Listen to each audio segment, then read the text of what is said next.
you just joined us on the System After Dark, this is a homegrown number courtesy of E3 and Cracker. Bulla, how's it going? I'm D, your host on the System After Dark, right here on Today FM. Today's hit music. You can catch me weeknights at 7 p.m. That's from Monday to Friday, only on the home of Today's hit music. And don't forget, that's D with you every weeknight on the System After Dark.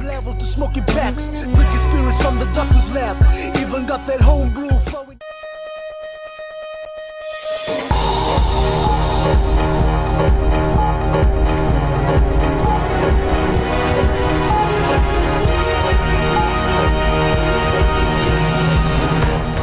In this bulletin, Health Minister says a fees hike affected funding for postgrad medical studies.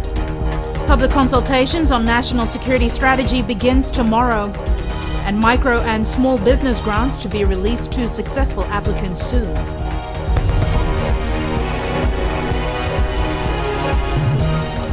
Good evening, I'm Jackie Spate and this is FBC News. The Health Ministry says it doesn't have the money to pay for postgraduate medical programs because of a hike in fees. Officials are in urgent talks with the Fiji School of Medicine and possible donors to ensure that 40 specialist doctors are able to continue training. Edwin Nund reports. As of tonight, about 40 doctors training to become specialists still don't know whether they'll be able to complete their course. In this case, the fees went up, Ministry was not aware, and as a result of that, this has happened. Training of specialists is expensive. In fact, training of doctors overall is expensive. The fees that are incurred by students and by sponsors don't cover the entire costs. The fee has increased from about $9,000 to $15,500. The ministry is looking for money internally while talking to aid agencies. We've had to reprioritize our needs, the things that we had a huge list. I think the staff have gone through and prioritized those training needs. Now what we're looking at other ways of sourcing the funding. Is it possible to getting funding from others that can help us? There has been an increase in fees and I think this may have created some issues for the donors. But I think the fees that are being charged now are much more realistic. In a startling revelation, Usamate says some doctors haven't performed during their internship. Quite a number of people that have come through the program are having to repeat their internships. Now that's a question, that's a nagging question. That means, well, what is that? What is the reason for that? Is it because of the primary training that they're doing where they are learning their training program, or is it something else? We need to find the root cause of that. Because the issue of the fees isn't likely to be settled anytime soon, and because there's likely to be a delay in the doctors joining the public health service, the Health Ministry is considering hiring doctors from overseas. That, however, will entail costs of its own. Edwin Nund, FBC News.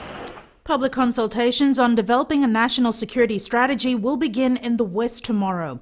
2 rounds of talks have been completed addressing new threats and changing public perceptions on who is responsible for our defence. Maggie Boyle with this report.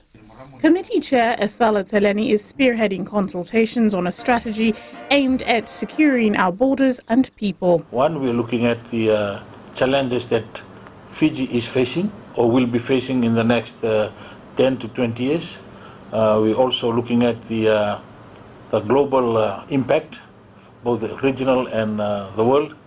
And also we are looking at the capacity, the national capacity we have with the emerging of new security issues, whether we have the capacity to handle that. Teleni is the first to admit that the perception of defence has changed as vastly as the times we live in. He argues that gone are the days where this was primarily the concern of governments and their security agencies. We have shifted from the traditional notion of security. We're now moving to the new and modern era with a series of emerging issues from the impact of climate changes, the environmental problem we're facing, the human security in terms of health, food security, energy security, and that has provided more challenges. With this evolution, the need to involve communities is pivotal. And one of the reasons that we are going into the public for them to be aware that security, the new notion of security, it's everyone's responsibility. It's not only the government, it's not only the police or the military. What we're trying to tell the people, they are also responsible for the security of this nation. The consultations are expected to be carried out nationwide, with the strategy to be finalized prior to Parliament sitting in August for endorsement or otherwise. Maggie Boyle, FBC News. The amnesty period for declaring offshore assets to the Fiji Revenue and Customs Authority ends in June.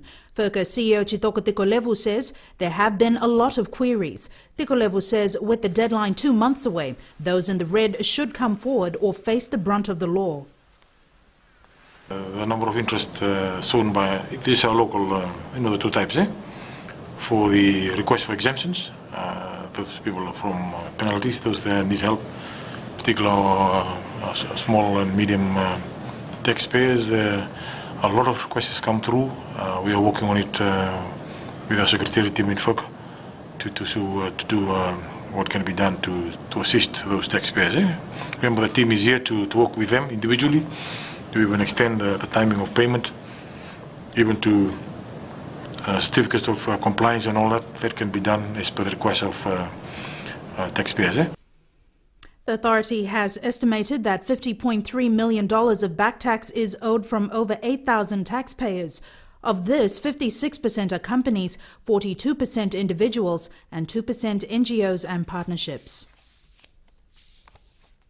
Successful applicants of this year's Micro and Small Business Grant will soon receive their funding following assessments of all applications. Akusita Tale has more. 25,789 people applied to the Trade Ministry at the close of applications last week.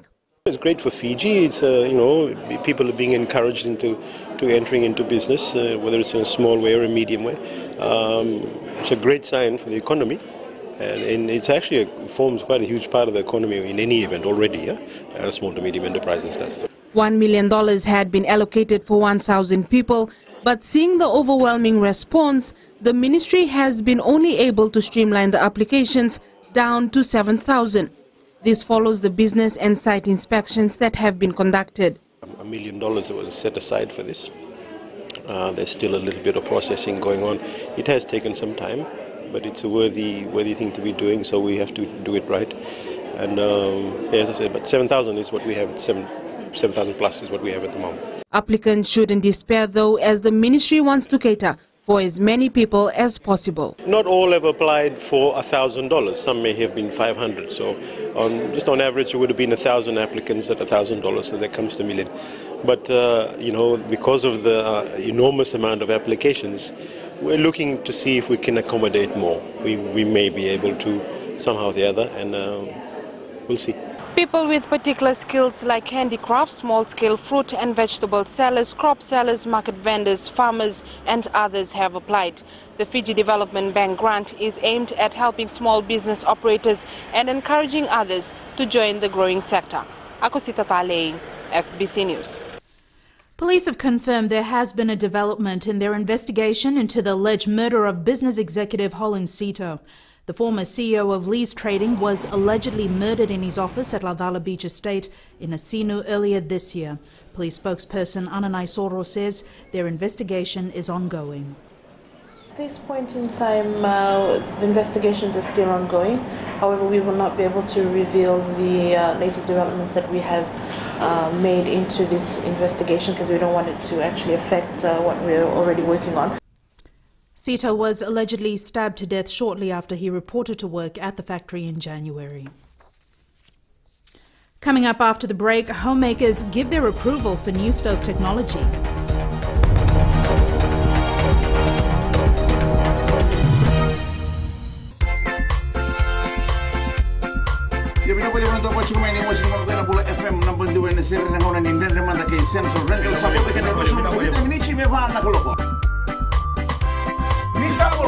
Oya wawa tisoni dalai. Gonga ya mozindonu. Nama kikirau bena tolu kene betu. Ena via kabi moliti kene borombuka. Goria na lali ne kabi. Bula FM namba 2 ena sere.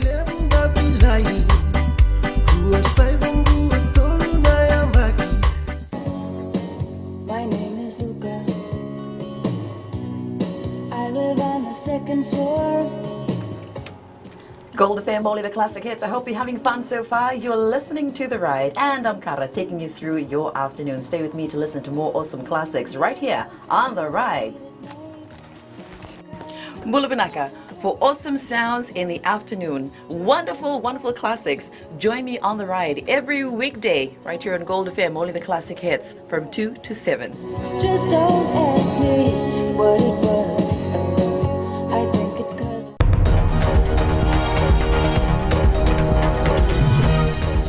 A New Zealand trade mission will visit the National War Memorial in Suva on Thursday.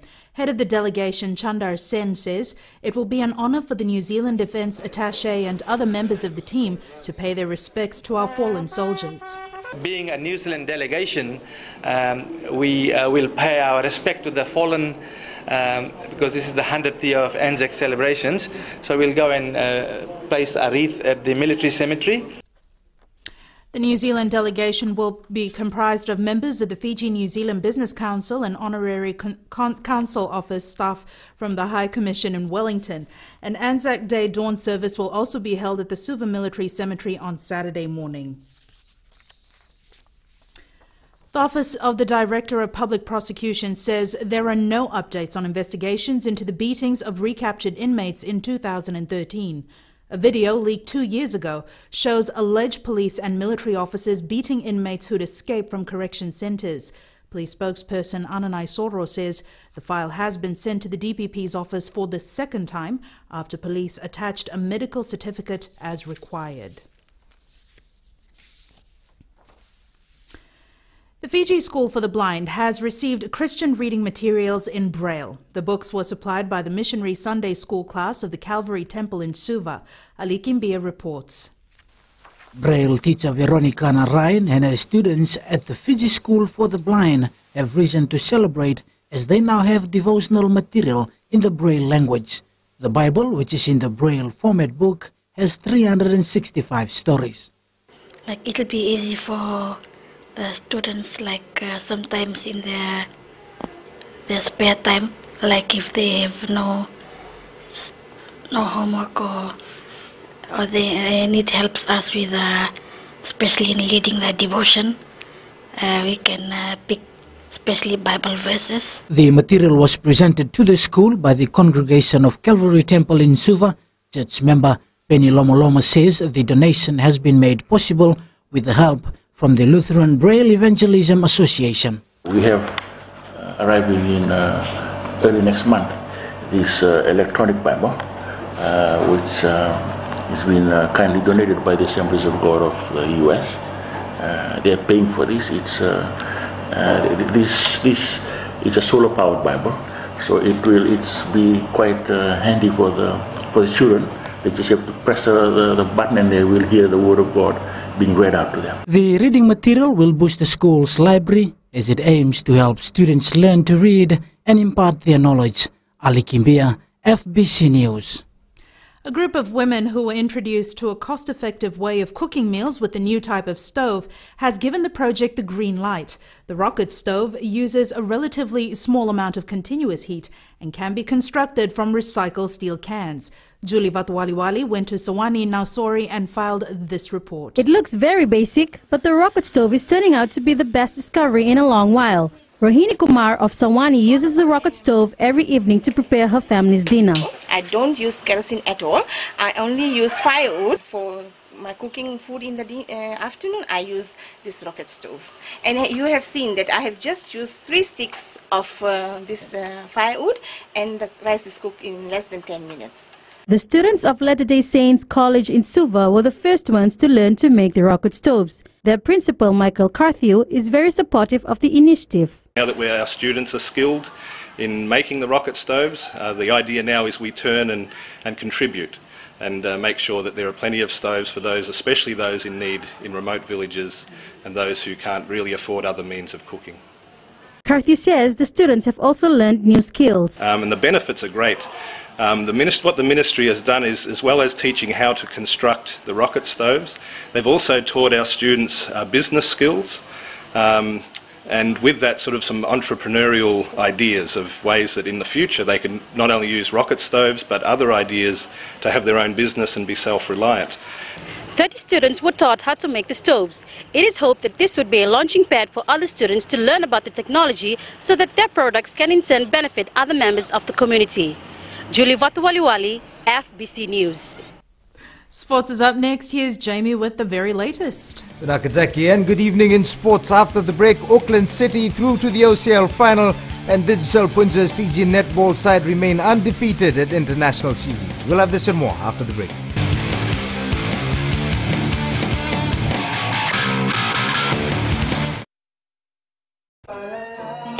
Gold FM, only the classic hits. Beautiful song from the group Firehouse and When I Look Into Your Eyes. Before that, you heard from Smokey Robinson with One Heartbeat. We'll take a short break and join us in the next hour for more music from Seal.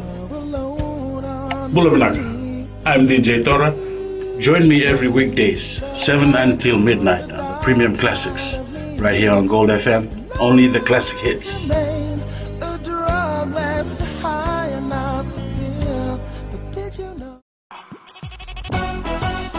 छू छू छू हे हे नमस्ते Fiji, आपके हर एक problem की दवा लेकर मैं आ गई हूँ 9 से 12 बजे तक आपकी सहेली रेनू। छू छू छू 40 में 20 का दिखना है। मैं हूँ ना आपके साथ में मिर्ची एफएम पर 9 से 12 बजे तक मंडे टू फ्राइडे। मिर्ची it's hot.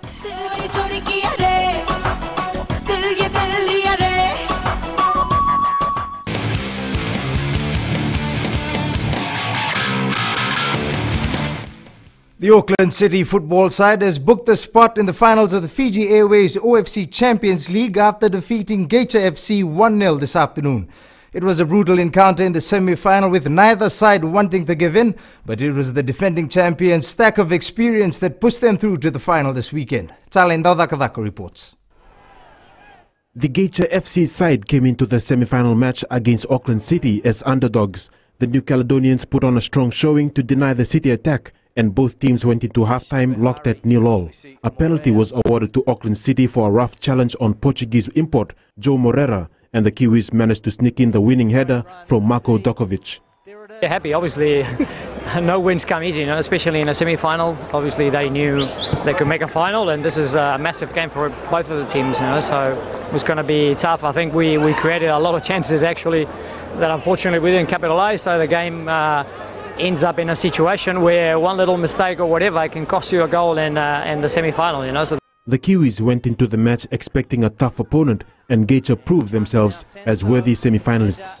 Yeah, very similar. I mean, trying to capitalise in transition or long ball in second phase, that's what we were expecting. Actually, it's happened quite a few times, In the first half, they had a couple of chances in there from set-back play. I think from us, we played well, I think at times we had the ball, we knew how to break that pressure that was coming very quickly towards us, and we created the chances. There's just maybe a little bit of lack of freshness in there. The defending champions will now await the result of the semi-final between Ba and Team Wellington, which is now underway, on who they will face in the final on Sunday. Talendo Dakadak, FBC Sports. The Fiji netball side recorded its third successive victory in the Didsel Punja's international series last night, downing Papua New Guinea 62-35. The tournament has been hailed a success for sharpening player skills in preparation for major tournaments later in the year. It's a great start, build up towards the Pacific game, because we have Papua New Guinea facing the Pacific game as well as the World Cup in Sydney in August with the Singapore team. So we have more of this. It's a good build up for the team, and it'll help us to prepare well for the series. Today is the final day of competition at the Vodafone Arena. The national side will be split into two teams, with the Didsel Fiji side currently taking on Papua New Guinea, and will be followed by the match between Punja's Fiji and Singapore at 7 p.m. The International Sailing Federation has announced that Fiji will host the first of 5 emerging nations clinics this week. 24 sailors from the Oceania region will attend the one-week clinic, which begins on Friday in Suva. The aim of the program is to narrow the performance gap between elite sailing nations such as Australia and New Zealand and the emerging nations in the region. This program is quite amazing, because it's the first time that ISAF are providing so much funding. There's an excess of £30,000 in funding. ISAF are providing air tickets up to 50% for each competitor, flying in from different Pacific countries, providing all their meals and accommodation. So it's very beneficial for each sailor and coach. Visiting sailors will remain in the country after the clinic to participate in the Oceania Sailing Championships, which begins on the 24th of this month. Voto Levu College has been keeping a watchful eye on its athletes' fitness ahead of the Coca-Cola Games this week. The school's athletics team rounded up training today and will leave for Suva tomorrow. Talendao Dakadaka has the details. Voto Levu College is confident of a good outing in the Fiji finals this week. The Nandi-based school has been preparing its athletes for the games since the Nandi zone last month, hoping to improve their times and distances for the Coke Games. We were looking at their times. That's the selection that we did with them, and it has been drilled to the athletes that long gone are the days where we just go to Suva or go to the Fiji finals for exposure, and now we are going there to compete with the best around Fiji. The coaching staff have been doing everything they can for the athletes to train well and give the bigger schools a run for their money. We had competitions, so we were fortunate that the Western schools in Nandi, especially in Lotoka, they invited us for a competition last Saturday, and then we went down for that competition just to see where the athletes are in regards to their preparation. Voto Levu College has ruffled some feathers in the past, finishing third in the girls' division of the Nandi zone with 7 gold, 5 silver and 8 bronze. 13 athletes will take to the ANZ Stadium in Suva on Friday, carrying the hopes of the school. Talendo Rakavak, FBC Sports. The Fiji Touch team presented the Ita Tau to President Ratu Epeli Nailatikau today as they prepare to depart for Australia for the Touch Rugby World Cup. Fiji will be fielding 6 teams in the men's, mixed, women's and masters 30s categories. Over 100 players make up the squad. The team flies out to Brisbane on Monday morning. The Touch Rugby World Cup will be held in Coffs Harbour from the 29th of April to May 3rd. That's it from Sports Tonight. It's back to Jackie now with business.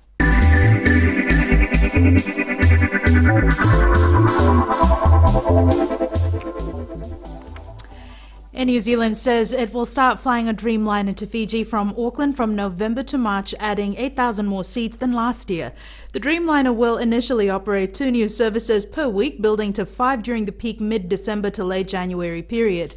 There will also be an extra weekly Airbus A320 service added to the summer schedule to meet passenger demand. It will be the first time its Dreamliner has operated in the Pacific Islands. The airline's Chief Sales and Commercial Officer Cam Wallace says Fiji continues to be a hugely popular destination for Kiwis, with the number of Kiwis travelling there growing steadily during the past 3 years.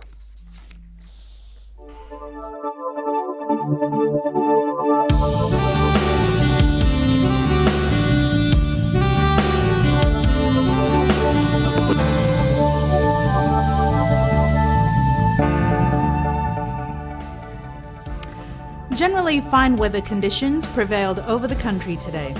A trough of low pressure lies slow-moving just north of Fiji and extends southeastwards over northern Tonga and Niue. Meanwhile, an easterly wind flow prevails over most Pacific Island countries. In temperatures, it's certainly much cooler these days, with maximum temperatures hitting 27 in Sabu Sabu and 30 in Nandi. Tomorrow's outlook: brief showers over the eastern parts and interior of the larger islands. Elsewhere, isolated afternoon or evening showers and possible thunderstorms. Moderate southeast winds, fresher times, rough seas.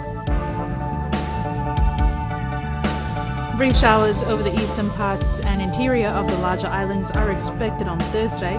Elsewhere, afternoon or evening showers, isolated afternoon thunderstorms are possible. And that's for our further outlook for the week. And recapping our top stories. The Health Ministry says it doesn't have the money to pay for postgraduate medical programs because of an increase in fees. A committee that is developing a national security strategy will begin hearing public submissions in the West tomorrow. and police have confirmed there has been a development in their investigation into the alleged murder of business executive Colin Sito, but have not disclosed anything, saying they don't want to jeopardize the investigation. Now on to our poll question for this week. And we're asking, would stiffer penalties for traffic offences be a deterrent for road accidents? Visit our FBC website, www.fbc.com.fj, to take part.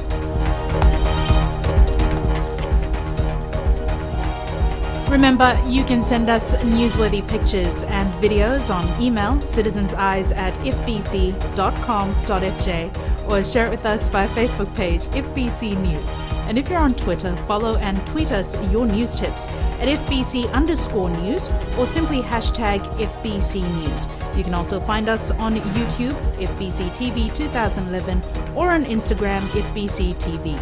That's the news for tonight. Join the team and I again at the same time tomorrow. Till then, have a safe evening. Ni Modamamba.